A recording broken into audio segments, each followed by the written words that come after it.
मंजिल उन्हीं को मिलती है जिनके सपनों में जान होती है। पंखों से कुछ नहीं होता, हौसलों से उड़ान होती है। नमस्ते फ्रेंड्स, एक बार फिर से आपका स्वागत है मेरे इस यूट्यूब चैनल में। और मुझे एक कमेंट्स आया था कि आपने शादी के बाद स्टडी कैसे की, आपका टाइम टेबल क्या था, आपको बहुत मुश्किल हुई होगी शादी के बाद। तो देखिए, मुश्किल तो बहुत होती है शादी के बाद, बहुत ज़्यादा मुश्किलें होती हैं, लेकिन अगर कुछ पाना होता है तो उसके लिए हिम्मत तो जुटानी होती है, प्रयास करने होते हैं और अथक प्रयास करने होते हैं, निरंतर प्रयास करते रहना होता है। बहुत सारी बाधाएँ सामने आती हैं, लेकिन उन सब का सामना करते हुए आगे बढ़ना होता है। और हाँ, मैं भी जब तैयारी कर रही थी तो मेरे सामने भी काफ़ी मुसीबतें आई। मैंने भी कई बार टाइम टेबल बनाया और उससे उसके अनुसार अपनी स्टडी करने की कोशिश की, लेकिन नहीं कर पाई क्योंकि बच्चे भी थे, बच्चे छोटे थे, तो टाइम टेबल के हिसाब से नहीं कर पाती थी। लेकिन ये हुआ कि मैंने हार नहीं मानी और जभी भी मुझे टाइम मिलता था तो मैं अपनी स्टडी करने लग जाती थी, किताब उठाकर बैठ जाती थी। तभी भी जब भी टाइम मिलता था, बच्चे सो रहे हैं तो मैंने उस टाइम को यूटिलाइज़ किया। अगर मेरे बच्चे सोए हुए हैं तो मैं पढ़ने बैठ जाती थी, बच्चे खेल रहे हैं तो मैं पढ़ने बैठ जाती थी, बच्चों को स्टडी कराती थी तो थोड़ा-सा पढ़ लेती थी। तो इस तरह से मैंने अपने टाइम का मैनेजमेंट किया है और सुबह मैं जल्दी उठ जाती थी। जब तक बच्चे सोते थे तो सोचती थी कि चलिए पढ़ लेती हूँ। तो इस तरह से मेरा जो है वो टाइम का मैनेजमेंट हुआ है। तो मैंने आपके सवाल का जवाब दे दिया है। और देखिए, मैं तो एक छोटी-सी जॉब पर हूँ। कुछ महिलाएँ ऐसी हैं जो कि आईएएस तक बनी हैं, शादी के बाद और बच्चे होने के बाद। वो कैसे बनी हैं? उनके कितने अथक प्रयास रहे होंगे। उन्होंने मैंने क कितने जो आईएएस बनी हैं महिलाएँ, उनके इंटरव्यू देखे हैं।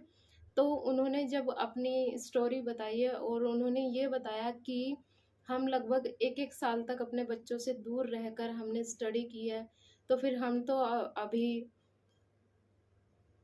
छोटा-सा एक प्रयास कर रहे हैं कि हमको कोई जॉब मिल जाए।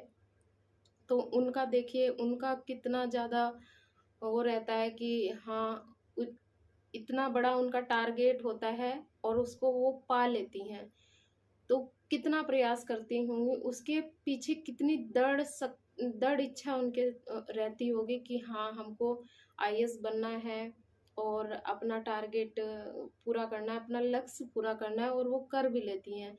तो ये मेरा तो बहुत छोटा-सा प्रयास था और मैंने फिर अपने हिसाब से जैसे-जैसे मुझे टाइम मिला, मैं वैसे-वैसे अपनी पढ़ाई को करती चली गई।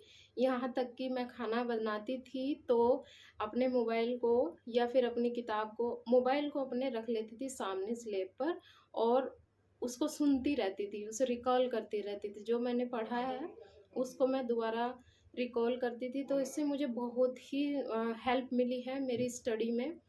और उसके बाद फिर मैं प्राइवेट जॉब में भी थी, पढ़ा भी रही थी, टीचिंग कर रही थी, तो वहाँ से भी मुझे काफ़ी हेल्प मिली है। और फिर घर आने के बाद वही देखती थी तो अपने सारे काम निपटाने की कोशिश करती थी कि निपट जाए मेरे काम और फिर मैं पढ़ने बैठ जाऊँ। जहाँ से इतना छोटा-सा भी मुझे टाइम मिलता था कहीं से भी, तो उसको मैं यूटिलाइज़ करती थी। तो आप भी ऐसे ही कर सकती हैं, अपने टाइम को यूटिलाइज़ कर सकती हैं। कहीं से भी थोड़ा-सा भी टाइम आपको मिलेगा, तो आप अपनी स्टडी कर सकती हैं, आराम से कर सकती हैं। और ये मैं आपको ये मत समझना कि मैं आपको लेक्चर दे रही हूँ, ये मैं सोचती हूँ कि जैसे मैंने अपनी मंजिल पाई है और हाँ, आप भी अपनी जो आपका लक्ष्य है उसको प्राप्त कर सकती हैं।